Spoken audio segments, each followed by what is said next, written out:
Welcome to Amanda's Mindset. I'm your host, Amanda Russo, and I am here today with Elise Enriquez, who is a productivity coach who helps people make progress on what matters most to them by taking control of their time. And she is the creator of the Get Your Shit Together program. We're going to get into what that is. She's also the host of the Productivity Shift podcast. We're going to help you shift your mindset on productivity. And I am here with Elise today. Thank you so much. Thanks for having me. I'm so glad to be here. Of course. I'd love if we could backtrack a little bit and you can take us down memory lane. Tell us about your upbringing, your childhood, family dynamic, however deep you want to go. So I think the most relevant thing is that I was definitely the kid who organized the medicine cabinet at home. So we had a I wouldn't say chaotic household, but there was a lot going on. We had a family business of a berry farm, and I'm Gen X. My mom was a nurse, so she worked outside of the home, but also helped my dad run this berry farm. And so everybody was left to their own devices a lot, or just expected to take care of themselves, even though they took great care of us in a lot of ways. But it was like, if I had a hay fever attack, an allergy attack, my mom would just tell me, and I was like 7. She's like, okay, go and get the Actived or the Sudafed. And I'm like, what? So I'd go and I'd be looking for this allergy medicine. At some point I was like, it'd be a lot easier if this was organized by cold versus allergy versus pain versus skin. And I seriously got little Post-it, like tore off the sticky part of a Post-it note and wrote little labels and put them on there. And then I put clear tape over it to seal the label. And when my mom sold the farm, oh gosh, almost 7 years ago, the labels were still on there from when I was a little kid. I was like, oh, we got to take those off, Mom. So that's a glimpse into both like my upbringing, the childhood part of things, but also I've always been this person that wants to create the calm and the clarity out of the chaos, right? Look for like, how can we figure out a path forward? How can we make this easier? My parents divorced when I was in 6th grade, and so it was the best thing they could have done. I'm really proud of my mom for making that choice and choosing to take care of herself and have healthier relationships and not be in that relationship with my dad anymore. So I'm a child of divorce. I'm Gen X, very much left to our own devices. Just, these days you say left to your own devices and it sounds like phones and iPads, but I mean left to my own device, like we just figured it out. You took care of yourself after school and nobody helped me get into college. I did that myself, we just kind of figured it out. And so I've always been a figure it out kind of person. Did you have any siblings? Yeah. I have an older sister and a younger brother. My older sister is kind of like my second mom. She was the emotional support, cheering me on. She's 3 years older than me, but really took on a parental type role in our family. Not that my parents understood that, but looking back at it now, I can see what she did. And we've talked about that. It's kind of unfair. You took too much care of me. I wish you wouldn't have felt like you had that weight on your shoulders as a young kid, but she was always making sure I got on the bus on time and all that stuff. And then my brother, we're actually estranged from each other. He was always a head scratcher for us. He was a tough kid growing up, very stubborn and determined. And over time, set boundaries with him that he chose, I don't want to live up to that. And so we don't really see each other. We saw each other when my dad died, and that was it.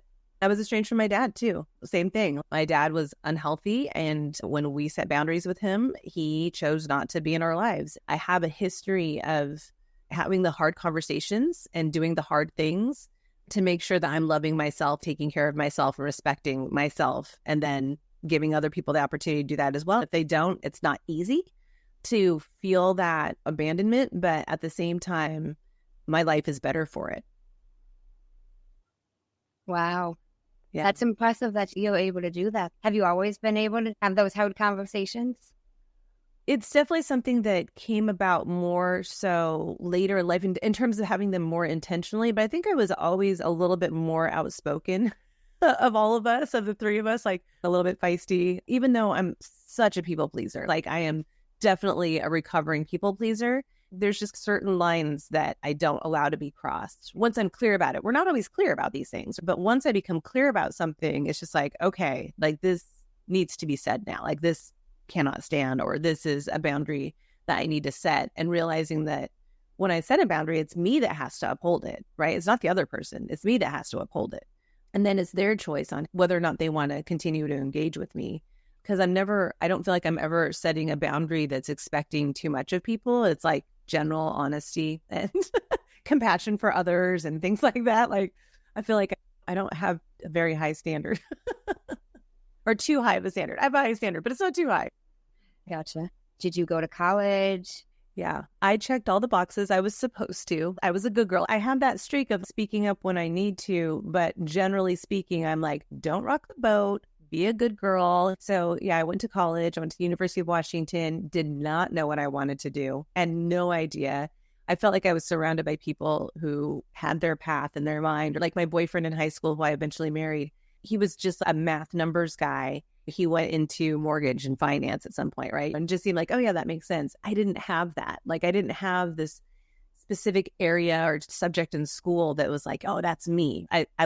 I was in jazz choir, for goodness sakes, but I wasn't going to be a singer, right? So it was just like, I don't know what I want to do. So I was a communications major, which at the University of Washington is more of a theoretical degree. It's not like applied communications, like you're going to go into PR or journalism. It's more like, here are communications theories and concepts, right? And so for me, it was like, I don't know what I want to do, but this is at least interesting to me. And so I was a communications major at UW.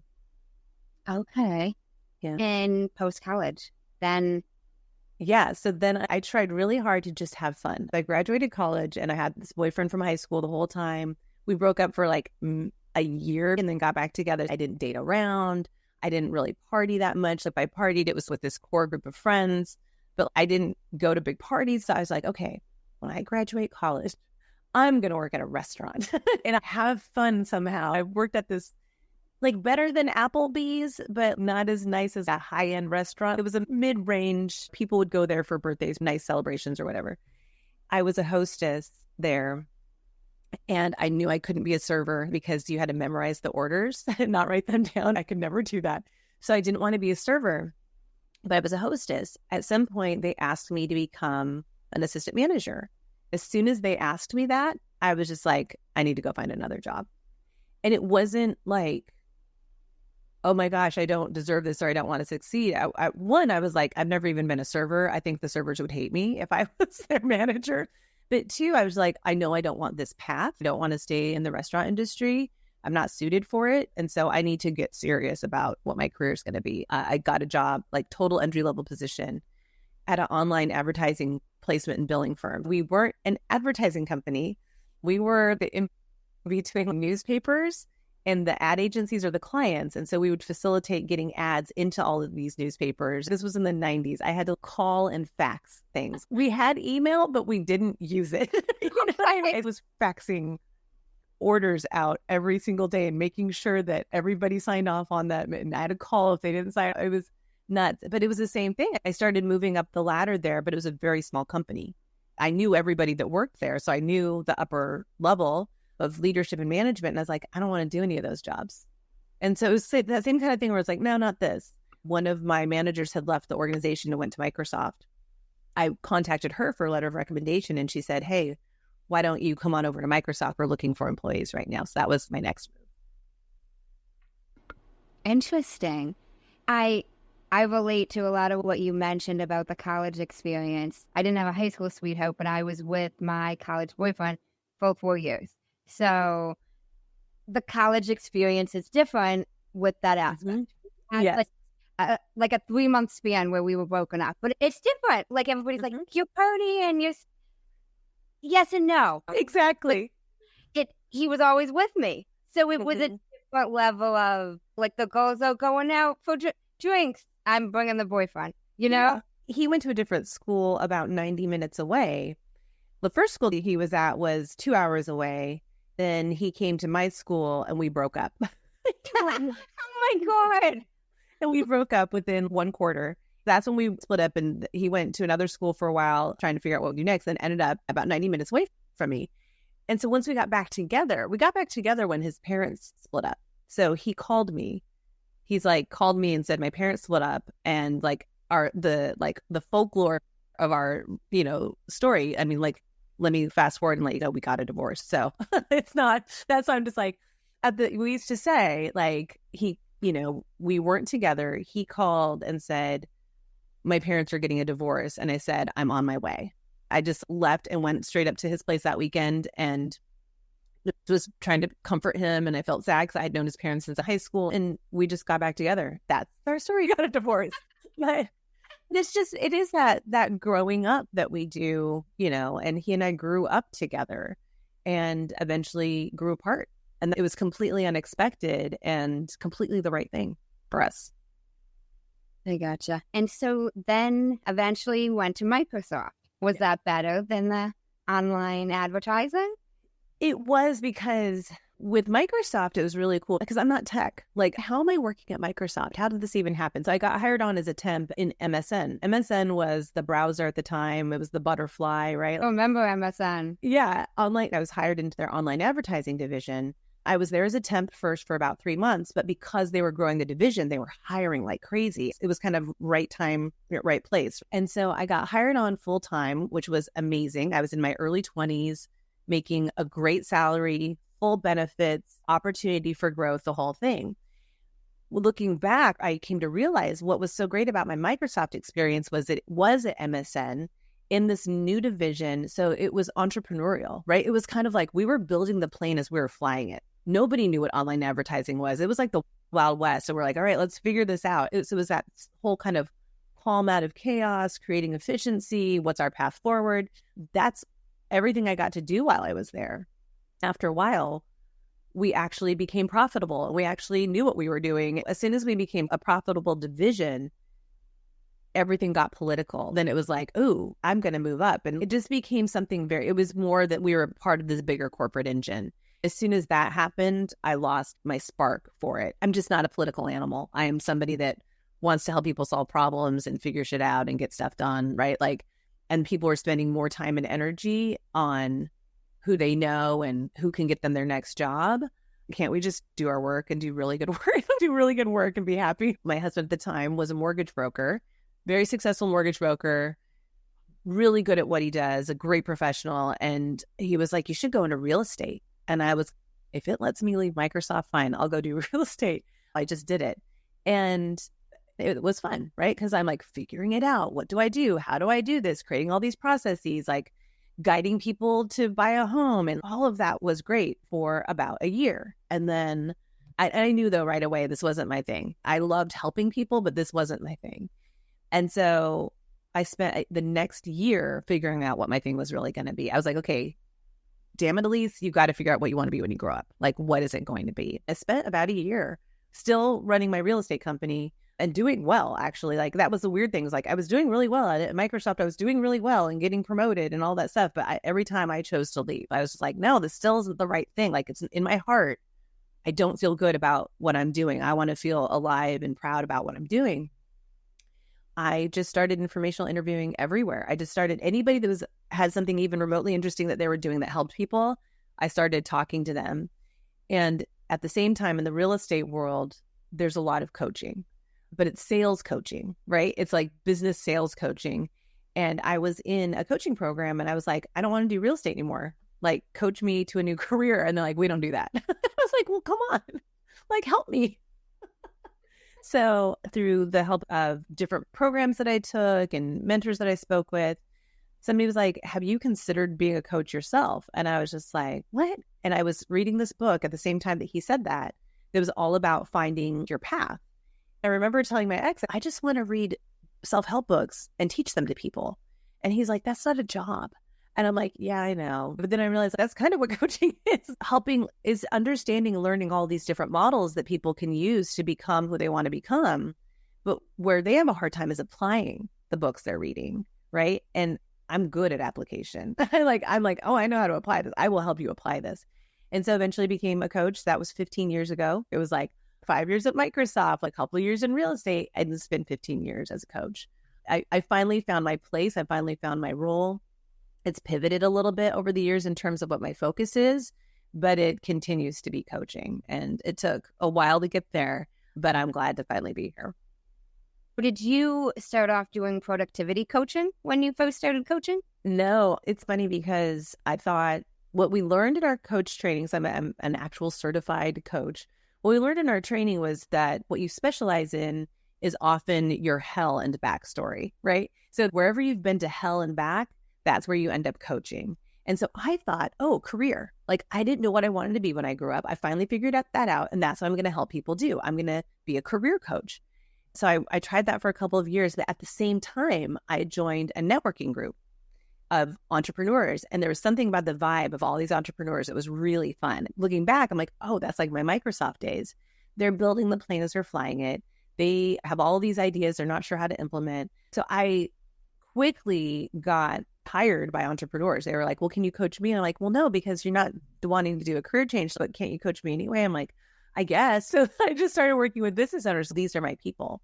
My career people were usually in some sort of corporate job where they had the golden handcuffs, really good benefits, really high salary, stability. And that's a hard thing to leave. You have to want to leave that to even figure out what's next. It was just a slower work. The pace wasn't very quick. It just wasn't the right energy for me. Entrepreneurs were really fun energy for me. It was kind of like wrangling people a little bit and helping give them stability.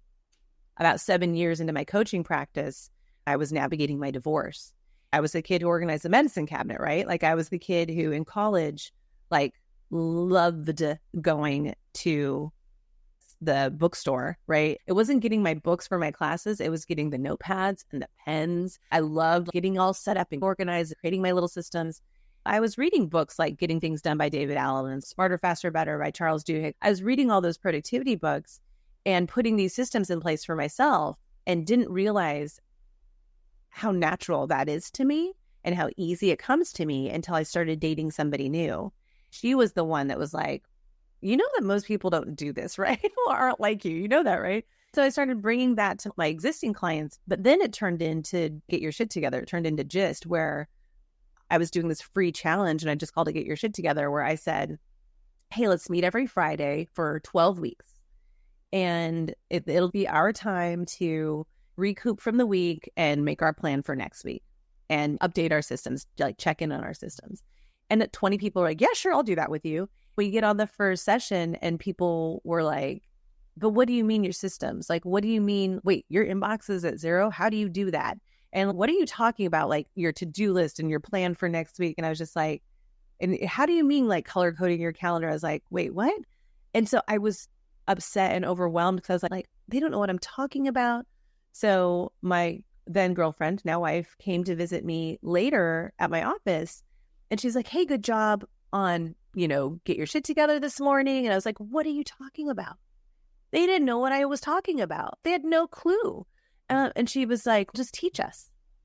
I'm like, what? She's like, just teach us. And so I wiped my tears. She's like, what would it look like if you just taught us?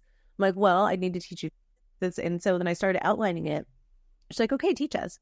So the next week I was like, okay, let's reset. And I taught the first class. And then week by week, I just kept creating more and more content until it became an actual full-blown program completely by accident, right? That eventually became very much on purpose. And so now the main way I serve clients is either they come into my Gist community and they take those original classes, which had been improved over the years, of course, they take that as their onboarding program and then spend a year with us continuing to implement and create systems that support them, that make their lives easier.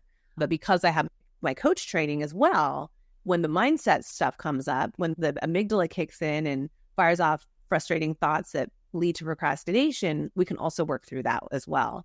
So we're striking this balance between having really simple systems in place to support them. Like I'm talking like simple collection of tools and apps, but also being able to see what you have in those apps. Like, is that really what you want to be working on? Is that really what matters most to you? Because if it's not, then we got to figure that out. And so we do higher level planning and things like that, all with the goal of being able to say at the end of their life, when they're sitting on a rocking chair on a porch, that they feel like they live their life well, that they use their time well on this planet. To me, that's what matters, is that we get this brief, brilliant, beautiful life I don't want to just have goals that I accomplished. I want to enjoy the journey to those goals along the way. So that's what the impetus is, being able to say, okay, in order to do that, you can't be in your head all the time. And you got to get things in front of you so you can prioritize how you're really going to spend this time. I think we can be really unintentional with our time. I think that's so true.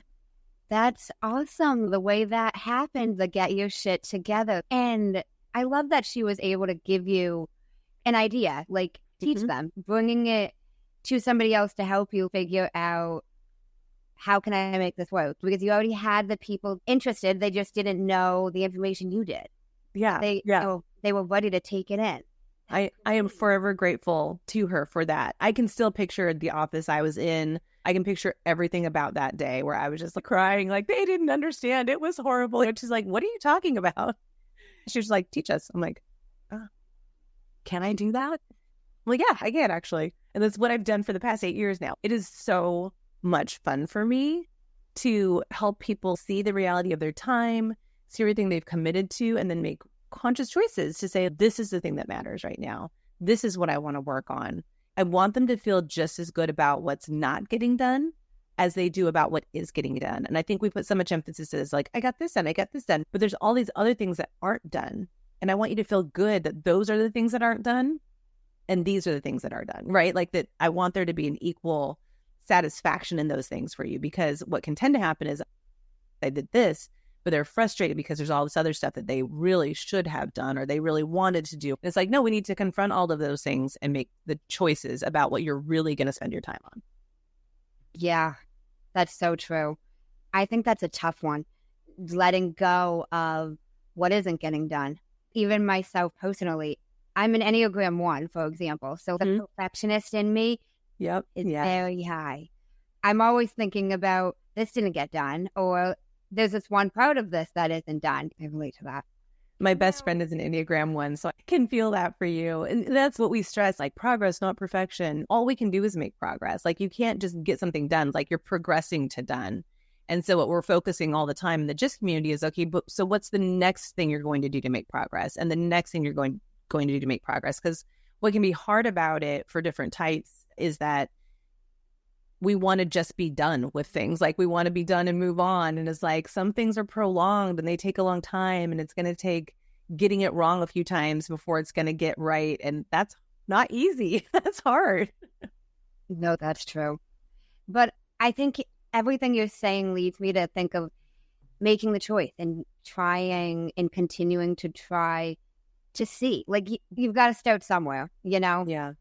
A lot of the times, the hardest thing that people do in the GIST community is like the systems are there, they have everything in there, but they haven't really identified the next step.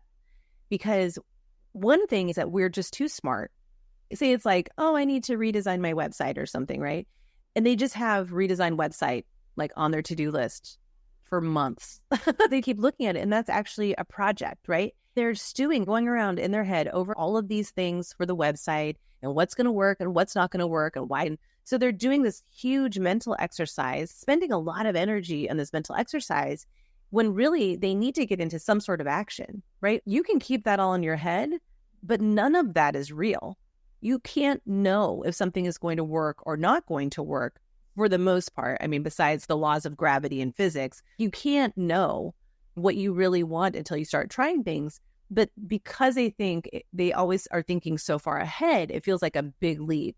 When in reality, it's like, no, you just need to take the next step. So if you were to do, the creepy question I ask them is, if I were to walk in all of a sudden and I saw you making progress on your website, on redesigning your website, what would that look like?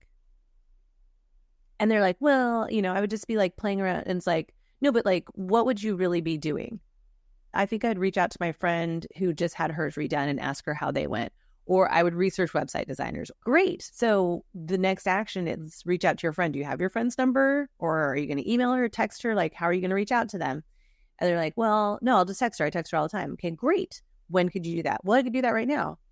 And so they text their friend. And now this thing that has been sitting on their list for months, they actually just made progress. And it took 10 seconds for them to send that text. But because they've been doing it all up in their head and they're not thinking about, how do I take this into the real world and take some sort of action, just small action. Because if they find out from their friend, oh my God, who I worked with, it was a nightmare, well, that's information now that they have, and they're not going to work with that person. And they can ask their friend, is there anybody else you know, right? And now they keep making progress. Or they could say, you know what, this actually isn't what I want to work on right now. I need to let this go until next year. And then you get to let it go till next year instead of having it on your to-do list for months, right? You're like, no, this is actually a next year thing. I don't even know why I'm stressed about this right now. That is not my top priority, right? But they don't know that until they start taking action in the real world. And so I find that my job is to help them get clear on what that action could be so they could try it and see how it goes. What do you do to help them get clear on the action? Well, it really is being able to say, like, what can I see you doing? Because usually by the time they've had something sitting there for so long, they know generally what they want. But sometimes if they don't, then it's getting clarity about what they want. So I have this model for intention. I call it my formula for intention. Intention equals clarity plus communication plus consistency. So it might be that they're not clear on what they actually want. Well, how do you want, like, why do you want the website to be redesigned? What is it that's not working now? Maybe it's not a full-blown redesign. Maybe it's actually just copywriting rewrite, right? Like, it's not as big as they're making it. So we get clear about that. Then you communicate that to who matters most.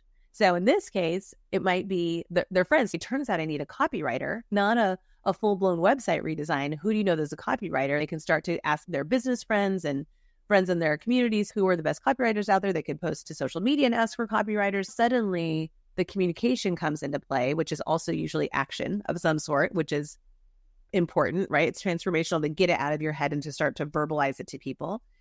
And then the third part, clarity, communication, and consistency, is being able to say, okay, how can I set myself up to keep taking action, to keep taking consistent action to make progress on this thing? And so that's why the GIST community, GIST was originally a course that you could take that I would teach live, and then it was on demand and all this stuff. But after a while, I was like, setting up the systems isn't that hard. People can't always see their own stuff, and I'm able to see the patterns really well and say, okay, let's try to organize it this way. It's not the setting up of systems. I can give you app recommendations. I can give you productivity tips. All of those tips and tactics don't matter if you don't have a regular way of engaging with the tools supporting you. If you don't have a way to think about how to get into action and then put that into your tools and systems in a way that allows you to take action. What do you really care about? What are you trying to do? What's the clarity? Who needs to know about it? Communication. How do we set that up in your system in a way for you to consistently take action? Clarity, communication, consistency.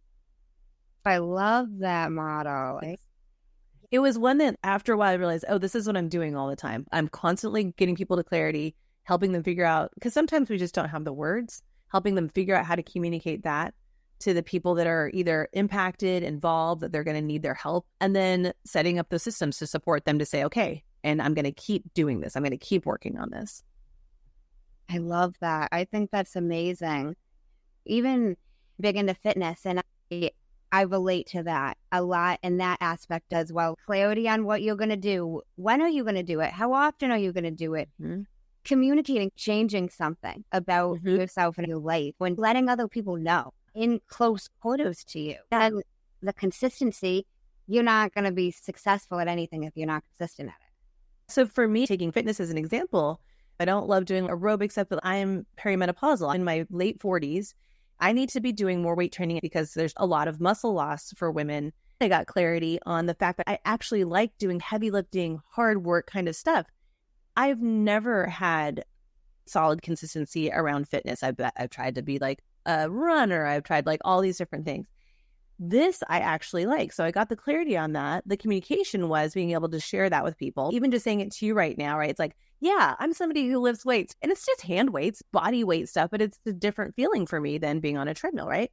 Also communicating it to my wife who's impacted by this, to be able to say, hey, I really need your support. I'm going to be getting up earlier, or my workout space is in her office. Hey, I need to know which mornings I can't be in there. She's affected by this, and I need her support.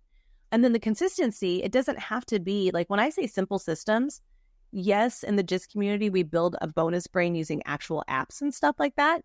But when it comes to my fitness, I'm not using an app for it. I have an app for checking in on my weight every once in a while and doing measurements just to record stuff. But in terms of consistent activity for my fitness, It seriously is like the printed out calendar that tells me what I'm supposed to do, which program I'm supposed to do each day, and putting a date across it to show that I did it. It really is a pen and paper system that I'm using to make sure I stay consistent with it.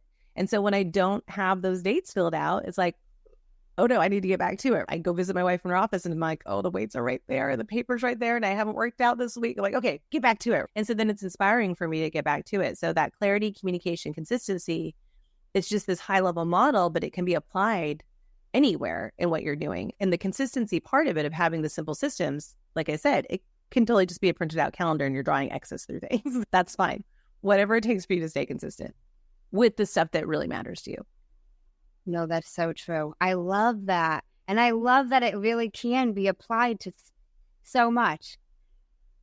And I think a lot of times people miss even like the communication. You hear all about, you got to get clear. I've heard people tell me clarity's worth $1 million. And you hear everything about consistency, but I have not really heard people talk heavily about the importance of the communication in this aspect. But any type of change, not that you can't do it or you shouldn't, but it's going to impact other people. And yeah, I think it would make it easier on you if you even just tell them. Yes. But even in your voice, or even the way you said it, you're like, I mean, you know, maybe we don't need this, but we're programmed to think that we're supposed to be these rugged individualists, right? Like that's, our country was founded on this rugged individualism and manifest destiny and go out and put your stake in the ground and be a homesteader and hope you don't die on the first winter, right? You know, that's actually not how humans operate. We are very communal, right? We are very communal.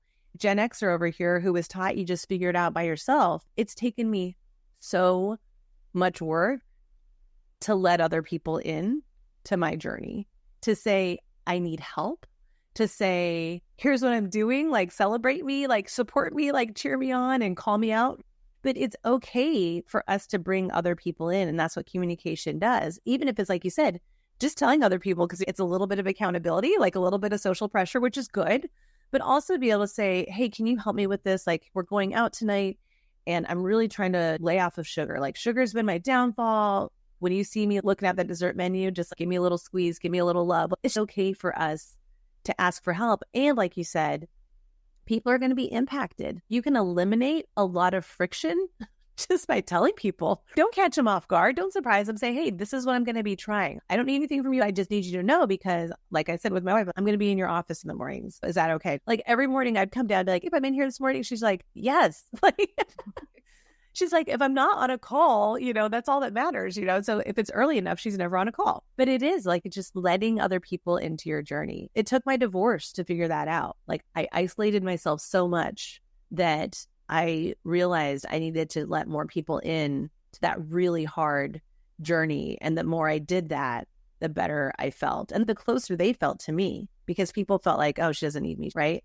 And I was like, oh gosh, no, I need you guys. I need you guys. And it deepened my relationships because of that. Wow, that's amazing. I love how you said it removes the friction.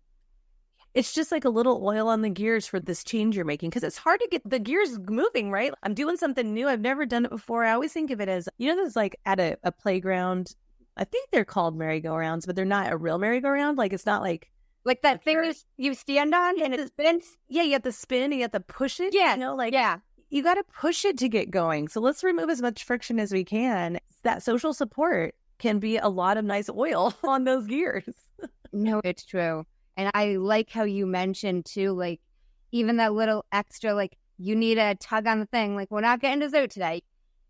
Sometimes it's not a bad thing to need that extra little accountability because life happens. There will likely be times when we don't want to do whatever the hard thing is, or we want to make the other choice.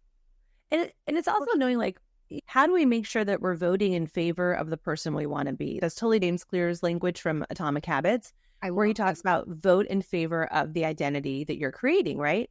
So we get to make votes. We vote through our action. The way he describes identity is it's your continued beingness, which I thought was smart because it is. The stuff we do all the time, that is our identity, right?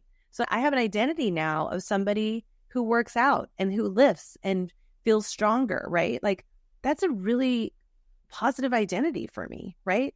My identity before was I struggle to work out. I would rather sleep in, right? Like I do stuff for a while and then I stop doing it. Like that was my identity before. But now if more days than not, I work out, I get to have this identity of a stronger, healthier person. No, that's so true. I love all of that. Wow, really love that. So I want to transition a tad bit. Sure. I heard you mention on a different podcast about the 5 A's. And I loved this because, again, I really think even myself and a lot of people I know personally miss some of these. You hear everything about self-awareness. I think I hear it every day. Yeah. All 5 I've never heard together. So I would love if you could elaborate. Yes. So the Essential Enneagram by David Daniels, it is like a slim little book. It is my favorite Enneagram book. I have other ones that are encyclopedic back there. They cover every type and every variety, every version and subtype and all that stuff. But this one is like a 2-page spread on each type. There was this other little part. And I was just like, wait, what is this? And then I started looking into it online. It was the 5 A's. I had the great honor of learning from Dr. Daniels directly. I went to a retreat with him before he passed away and got to learn about the 5 A's there. So like you said, awareness is the first one. It's awareness, acceptance, appreciation, action, adherence. Awareness is the first step and is often the one that we hear the most about. Like you said, we hear all the time, self-awareness. And it really does open the door. Awareness opens the door for us. Oh, absolutely. It really is important. And a lot of people, we can all think of ourselves as very self-aware. And what I realized is I'm not somebody who helps people with self-awareness. I help self-aware people get to self-acceptance. Acceptance is the big thing. So acceptance is being able to say, okay, I'm having this awareness and I'm going to use it the way that he talks about it is more situational, moment to moment.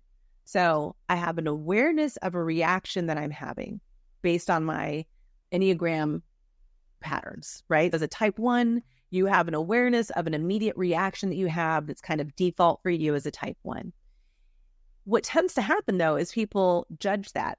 They're aware of it, but they don't want it there. What he says is we have awareness, then you need to accept that it's there. It's like, oh, yeah, that is there. Then you move and not fight it, not resist it. Then you move on to appreciation, where you're like, thank you, reaction. I see what you're trying to do for me. You are worried that I'm going to get this wrong and that people are going to judge me for it and nobody will love me because I suck. Thank you. So that's having that appreciation for what that reaction is trying to do. But then you have to be able to take action that is in line with who it is you want to be. So it's basically that idea of, and I can't remember the quote, but that reality, that idea of between the stimulus and the response, there is a pause. And in our pause is like our redemption or something, but it's along those lines. So being able to pause and say, okay, I'm aware of this. I accept that it's there. I appreciate what it's trying to do for me. And I still get to pause and decide how I want to act. I don't have to react. I can respond instead. And so being able to respond in an action that's in line with who I am.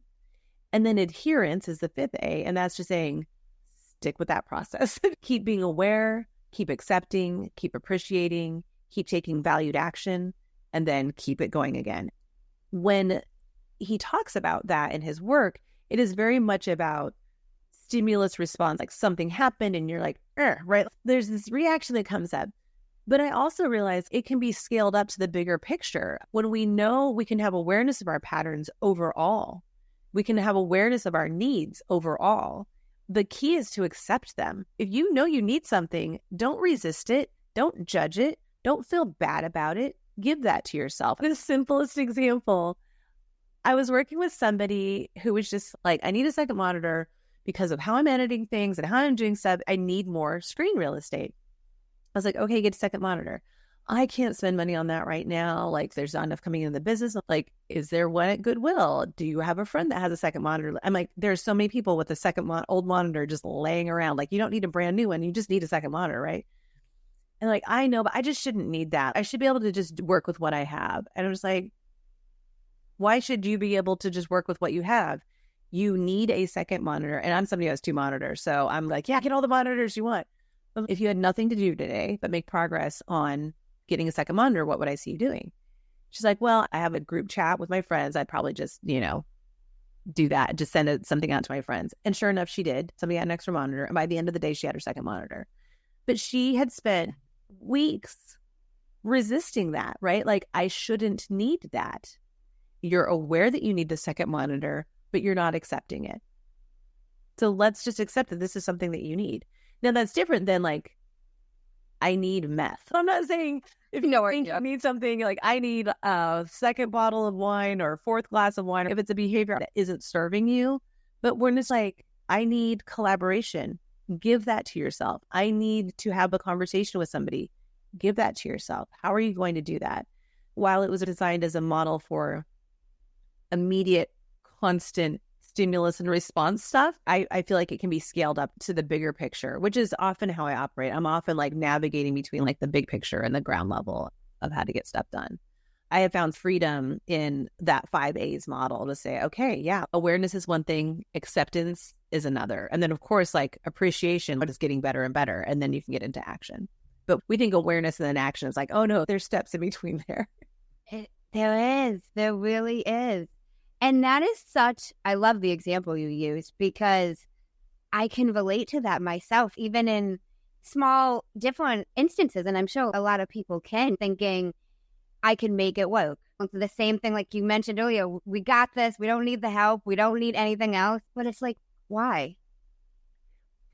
My sister's philosophy comes into this a little bit. My big sister has had such an influence on me.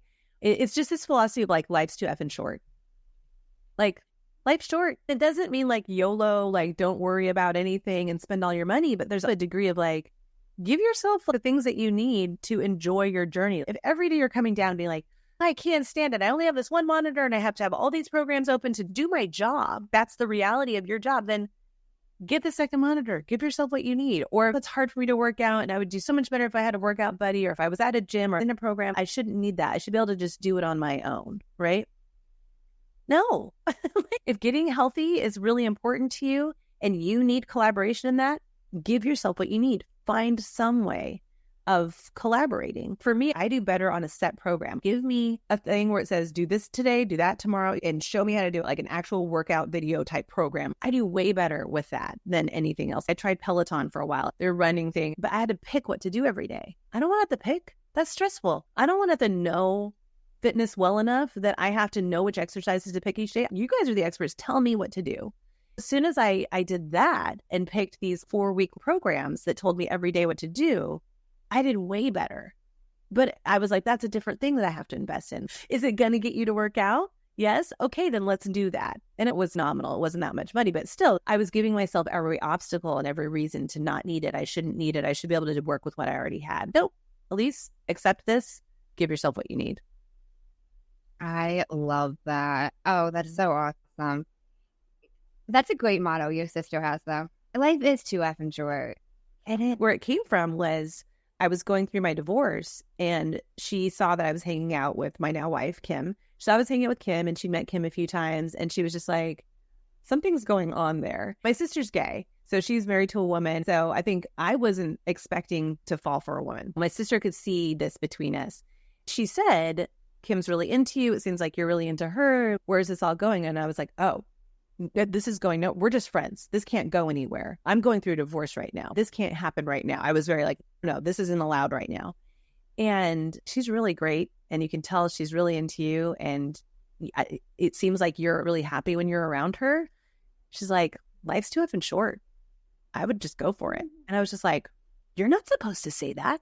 You're supposed to discourage me from this. But from that moment, I was just like, okay. And I did. And it's the best thing I could have done. Best thing I could have done.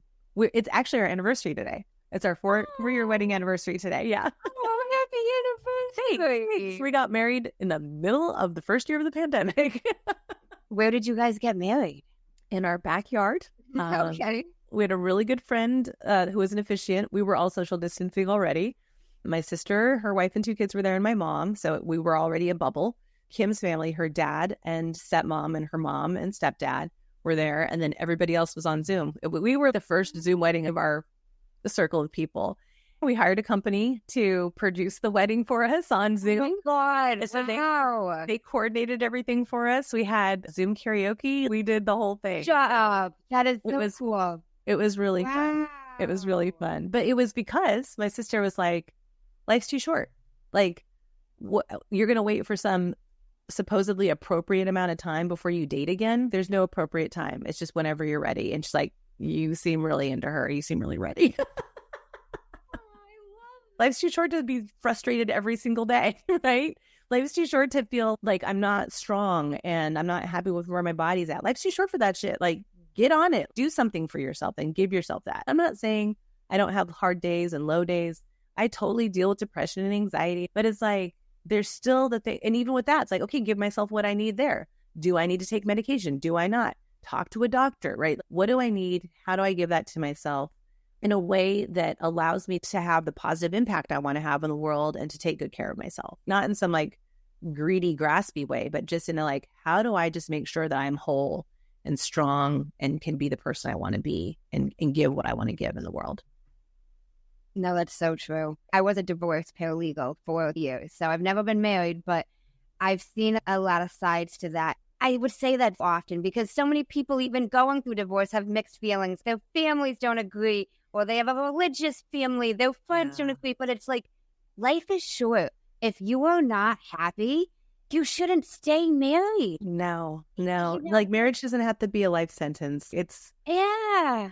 My husband and I went into it with the best of intentions, right? We really thought we were going to make it the whole way. And I think it was a shock to everybody around us that we were getting divorced. It was a shock to us, but it was just like, yeah, we don't want the same things. We did up till this point because it was checking all the typical boxes that society wants us to check. Go to college, meet the boy, get married, buy a house. And we stopped at kids. We were just like, but we don't want to have kids. And neither one of us has kids now. So it's not like we didn't want to have kids together. We didn't want to have kids. So we were on the same page there. But after that, it just started to feel like, but now what? And he just wanted different things. I wanted different things. And it wasn't obvious and it wasn't completely clear, but it was this sense of something isn't right. And that was when I was becoming a coach. The more I was learning about myself and becoming stronger that way, the more I could see the distance between us grow.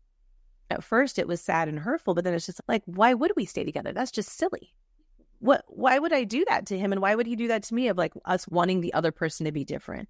Why wouldn't we just not be together anymore? That way, we can love each other, but it doesn't mean we have to be married to each other. That's true. And I love that you mentioned that because so many people have mixed views on divorce. Like, life's the longest thing we're going to do, but it's also so short at the same time. It's one thing to have an upset day, and I am sure marriage is one of the hardest things. I've never been married, so I can't speak from experience. But if you wake up regularly and you're not enjoying your time, things happen every day. We're not guaranteed to wake up tomorrow. So, like, don't spend it unhappy. I'm glad you brought up there are hard days, hard moments. My wife and I have had more big fights or just bigger, hard discussions than he and I ever had. But she and I are way closer, way happier. There are hard moments, but with her, I'm allowed to feel all the feelings and she's allowed to feel all the feelings. Sometimes those feelings bump up against each other. That's okay. There's still a worth it feeling to me and an overall everyday happiness that we have. To me, it's like, we can go after big goals. I'm all for having big goals and achieving them. But the most important goal for me is to have an everyday life that I love. And that doesn't necessarily mean boring. There's everyday life that I get to live. We spent 2 weeks in Costa Rica this year and had a fantastic time. We were just away on a trip for our birthdays and anniversary. We get to have the big light bulb moments, the party light moments, but in between, I want like little twinkle lights of everyday life that feels good too. No, it's so true. So I'd love if we could transition a tad bit. Sure. I know you've talked a lot about purpose on a lot of podcasts, and I'd love if we could delve more into that. Yeah. So what do you have, like, how do you want us to talk about this? Do you have questions already, or have you explored your purpose before? I'm still trying, to be honest.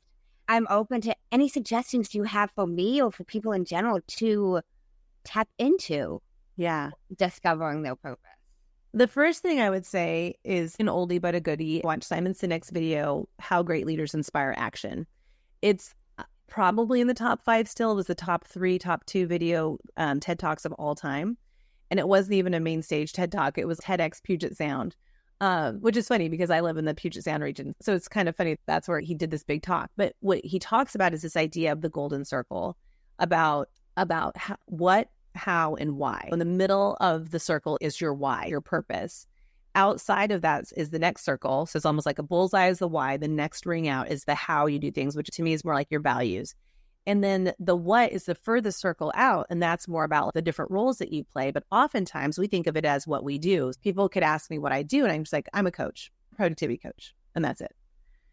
Simon says people don't buy what you do. They buy why you do it. So he was talking about it from a marketing communications perspective originally. And I was like, this is about people though. Like, this is my purpose. Why do people want to be around me? What is it that I want to do? Starting with that video is good because you get the concept down. Beyond that, it's being able to think about your purpose being for you and the rest of the world. Simon says, your purpose is what gets you out of bed every morning. Why should the rest of the world care that you did? So it's for you and for the world. Because if you were to simply think about what gets you out of bed every morning, you could be like paying off my school loans, being able to pay for tuition for my kid, being able to put food on the table. That's what gets me out of bed every morning. That's motivation. That's different than purpose. Motivation to me is like a fuel that burns hot and fast, and you have to keep restocking it. Whereas purpose is like a longer, hotter burning, sustainable fuel that can keep you going. And purpose is the direction you always want to be going. Purpose, there is no destination to it. It's like, this is my true north. I'm always going to be heading this way. And no matter what I do, I want it to be aligned with my purpose. So I'll share my personal purpose statement just as an example so that you can see why I'm here talking with you today. My purpose is to foster understanding and acceptance of self and others so we can come together to make the world a better place. Another way to say it is I'm all about helping you understand and accept yourself, but also figure out how to work better with others to do cool shit in the world, right? Like there's different ways we can say it. So for me, like being here with you today, it's helping, like just the fact that we even talked about acceptance. You're like, I want to talk about the 5 A's. You and I met before we're just recording. So we already knew we were going to have alignment. I already knew I wanted to talk with you and do this recording today, right? Because this is in alignment with my purpose to help people understand and accept themselves, but also appreciate those differences in other people. When you can do that, then you can do cool shit in the world. You can join up together and collaborate with people to do cool stuff. I figured that out by exploring my past, by saying what were the highest emotional moments in my past where I felt most excited and aligned and on purpose. They're not what you think. It can be like, what is your earliest happy childhood memory? Being able to tell that story, like that, not like a lot of times people want to be like, oh, playing with my siblings, and it's like, yeah, but what was it specifically? This happened with a client and he was like, well, there's this one day, because he was like, oh, anytime my sister and I would play outside, I'm like, no, but I need a story you could tell me like a movie, beginning to end. My job when he's doing that is to listen for the emotional high points, right? And so he was saying, we had this major snowstorm and my sister and I were playing and we were so excited because we don't get snow very much in the Pacific Northwest. We don't get in Seattle area, you don't get enough to do much with, right? He was so excited because we got enough to do much with. He said, we started making these snowmen, rolling these snowballs, and then we kept making them bigger and bigger. Pretty soon the rest of the neighborhood kids saw what we were doing and they came over and they started rolling the balls. They made these huge snowballs, almost bigger than them. And then he's like, we just lined them up and carved a tunnel through them. So we had this whole snow tunnel. My grown-up brain is like, wow, that sounds dangerous. But again, Gen X, our parents weren't paying attention. And he was like, it just was so fun. He was like, it was so epic. He kept using the word epic. And for him, it wasn't that there was a plan. It was just that there was a spark he was going to pursue and that he was going to recruit other people to pursue that with him and see where it was going to go. They were going to create something unexpected and unknown, right? This all came from a freaking snowball story. But his emotion wasn't about like the end result necessarily. It was about like this journey, right? And that happened with another client where she was telling the story about running a half marathon. She and her friends decided to run this half marathon. They were on vacation together. Every day on vacation, she's like, I did my run this morning. Did you do your run? And after they got home from vacation, she's texting her friends and making sure everybody's doing it. And they're all doing this together. Then she gets to the day before the half marathon and realizes she never signed up for it. And now she couldn't. It was sold out. She couldn't sign up for this half marathon that they'd all been training for. And she had been the person getting them every day to train. And she'd never signed up for it.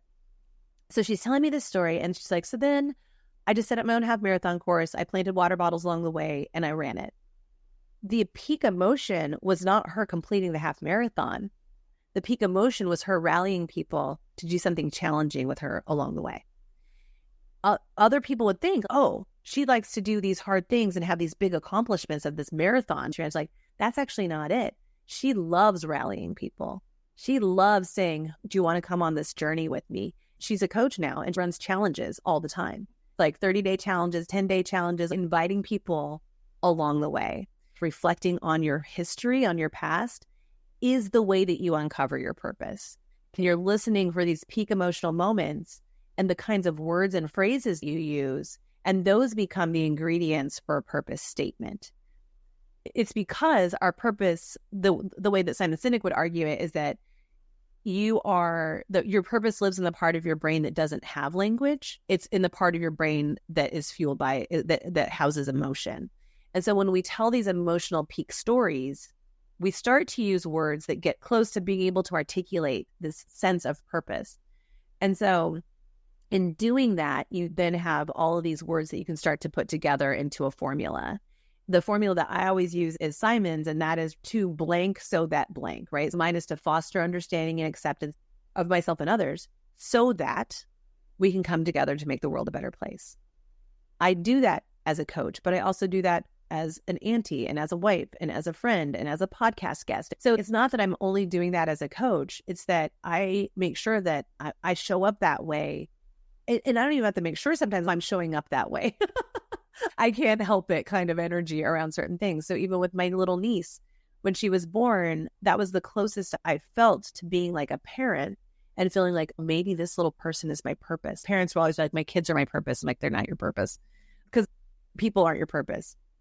But I was like, oh, I kind of get it now. I feel bad that I've been telling people that their kids aren't their purpose. What I realized was I act on purpose as her auntie by helping her understand herself, but also saying, yeah, but this kid wasn't feeling that way. They were feeling that way, or helping her appreciate how that kid is different than her so they can play together.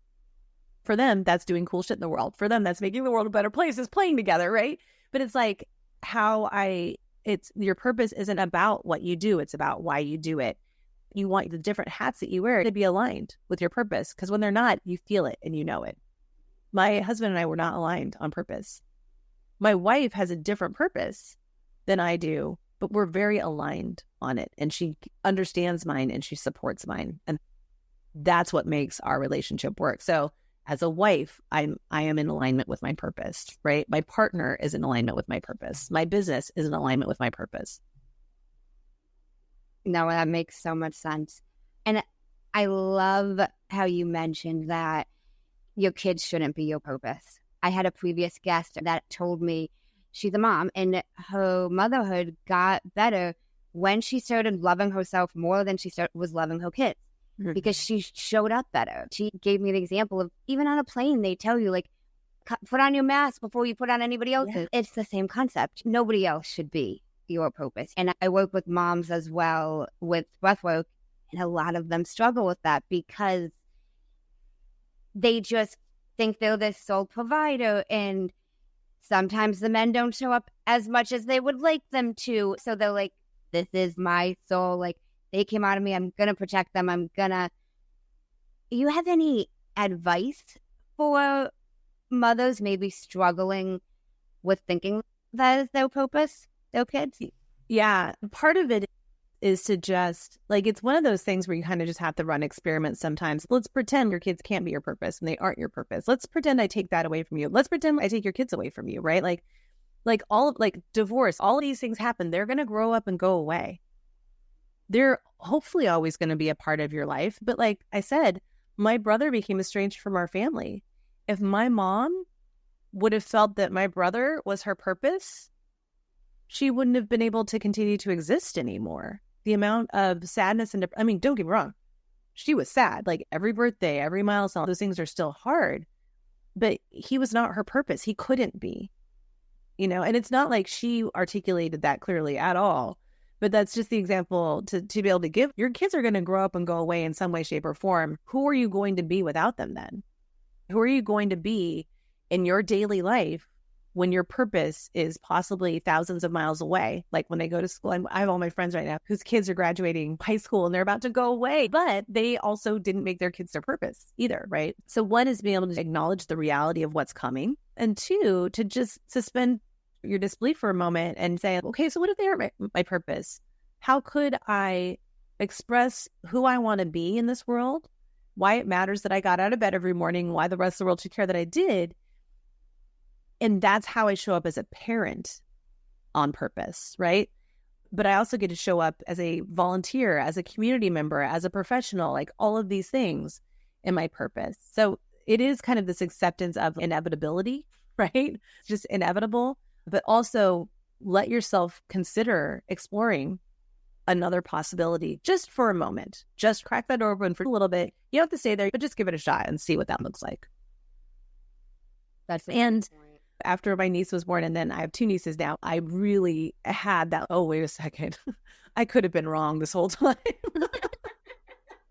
Because I was like, the amount of love that I feel for those two, holy crap, I could see how it would feel this way. I can appreciate, like, oh yes, I can see thinking that they might be my purpose. That is true. You realize they won't. Yeah. But I get to express myself, my purpose, through my role as aunt with them. I get to express my purpose that way. I am constantly supporting them and understanding themselves, but also seeing that not everybody's like you. And so how are you going to manage that? That allows them to get along better in the world and do cool stuff in the world. Without that, life will be harder for them. And so I get to show up in my purpose as their auntie. I gotcha. That's amazing though. And I really like that definition of purpose, combining like what makes you get out of bed and why the world should care. Because I think the two together, wow, that is powerful. Because I've heard a lot of times like what makes you get out of bed in the morning. But it's true. Why should Joe Schmo down the street give a fuck that you got out of your bed? Yep. Totally. It's just real life, even outside of your community or your connections. Why should a random person care is what I think of. I love that.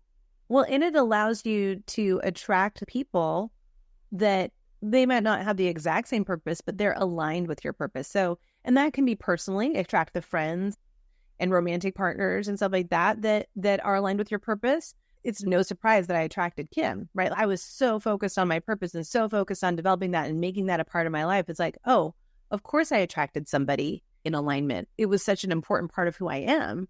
And I got very clear about that. And I started communicating that, right? And I started living it consistently. That's what I attracted to my life, was somebody who would be in alignment.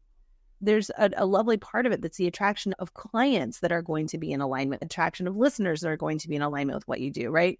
All of that comes together with purpose. It's a beautiful filter. The people who don't get it, they don't hire you. I'm like, good, don't hire me because you don't get it. And that's okay. Because there's somebody else out there for you that is more in alignment for you. That's totally fine. But when I communicate my purpose in a lot of different ways, that filters out the people that I'm not going to work well with, personally, professionally. I say that all the time. Like, whether it's friendships, whether it's professional, I'm not for everybody. And I don't want to be for everybody. I don't want to be liked by everybody, you know? It's exhausting. That's a lot of people to take care of, right? Oh my gosh, this has been amazing. Thank you so much. I really appreciate it. I'm so glad to be here. This is really fun. Have you heard of a man named Jay Shetty? Yes. Big fan of him. Now, he's got a podcast called On Purpose, And he ends his podcast with 2 segments, and I end mine with them as well. Okay. The first segment is called The Many Sides to Us. There's 5 questions, and they need to be answered in 1 word each. Ooh, okay. I just got chills. All right. I'm ready. Number 1, what is 1 word someone who was meeting you for the first time would describe you as? Warm. Number 2, what is 1 word that someone who knows you extremely well would use to describe you as? Supportive. What is 1 word you'd use to describe yourself? I'm going to just be honest and say anxious. I'm feeling like a little anxious right now. What is 1 word that if someone didn't like you or agree with your mindset would use to describe you? Outspoken. Number 5, what is 1 word that you're embodying right now? Proud. Then the final 5, and these can be answered in a sentence. One sentence. Number 1, what is the best advice you've heard or received? Life's too effing short. Seriously, changing everything. What is the worst advice you've heard or received? That it matters what kind of car you buy because of the status that it conveys. I had somebody say that. They were like, you can't buy that car. You guys make more money than that. I'm like, I get to buy whatever car I want. What are you talking about? I don't need a Land Rover. So weird. It was so weird. Oh my gosh. Number 3, what is something that you used to value that you no longer value? What everybody thinks about me. It's okay for me to value what certain people think about me and what our relationship is, but I worried about everybody. I valued everybody's opinion, and that was, like I said, it's exhausting. It's no fun. If you could describe what you would want your legacy to be as if someone were reading it, what would you want it to say? It really comes back to my purpose that she helped people get along better and do cool shit in the world. If you could create 1 law in the world that everyone had to follow, what would it be and why? I would say, and this is hard to enforce as a law, but assume goodwill. Like that everybody has to assume goodwill. When somebody says something and it triggers a reaction in you, assume that they didn't mean to. Let yourself be curious and inquire about it instead of jumping down somebody's throat. Right now, we are in such a hard time politically and philosophically that people are making assumptions about each other and about each other's intentions. If we could just assume goodwill from the beginning, that allows us to get into communication from a more curious place. Maybe we agree on more things than we realize, and maybe we don't have to be so divided. Okay, that makes a lot of sense. I love that. Now I've got 1 personal question for you. Okay. If you have the attention of the whole world for 5 minutes, what would you say? I think it comes back to something we spoke about earlier. There's different themes that come together for sure. But it's what you said. You were like, people talk about clarity. They talk about consistency. They don't talk about communication. And as much as it would be that overall model of let yourself get clear on what you want, give yourself what you need. But that part about communication and letting other people in to your journey, to your process, to your goals, to whatever it is you're trying to do. I just think it's so important, and it can be really hard to do. And I think that we've been taught and trained to do otherwise in our just cultural upbringing. And I think that people are trying to change that. And so I would want to add my voice to that chorus of people saying, let people in, let the right people in, but let people in, share what you want, ask for what you want, take care of yourself, stand up for yourself, and give yourself what you need. That's beautiful. I love that. Well, thank you so much. Thanks for having me. This was really fun. And now, where can all the listeners connect with you? The best way to do that is to head to EliseEnriquez.com/quiz, because I have this productivity personality type quiz. I am a big fan of personality assessments. So, we talked Enneagram a little bit. I love all of the assessments out there. So I created one to help you uncover your productivity personality type. I say it's part Cosmo quiz, part actual assessment. It is a serious assessment, but it's done in a fun way. So you end up with 1 of 4 types, and you learn what is great about each type and what the strengths are, but also what are some of your roadblocks and how to overcome them. So that's the best way to kind of learn more about what I do and get a little something for yourself. Okay, awesome. And I will link that in the show notes. I took the quiz personally. I was an inspiration investigator.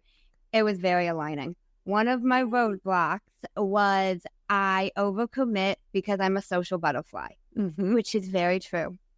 Very true. That's been a theme for my life, learning to say no to experiences because I am burned out. And even though I technically have the time to do it, I don't have the time to do it. You don't have the energy. I think we like look at our resource of time just as one thing. It's like, no, but what's our energy during that time? Yeah. And do I need to put my oxygen mask on right now and not go do this thing? Yeah, I love that. Oh, I'm so glad you took it. Yay, fun. I did. I loved it. And I will link that in the show notes so you guys can take that. And is there anything else you'd like to leave the listeners with before we close out? It really is to just keep making progress on what matters most to you. Keep getting clear about what matters most to you and figure out how to make progress on that, and things will be easier. Thank you so much. I appreciate You're welcome. it. Thanks for having me. And thank you guys for tuning in to an episode of Amanda's Mindset.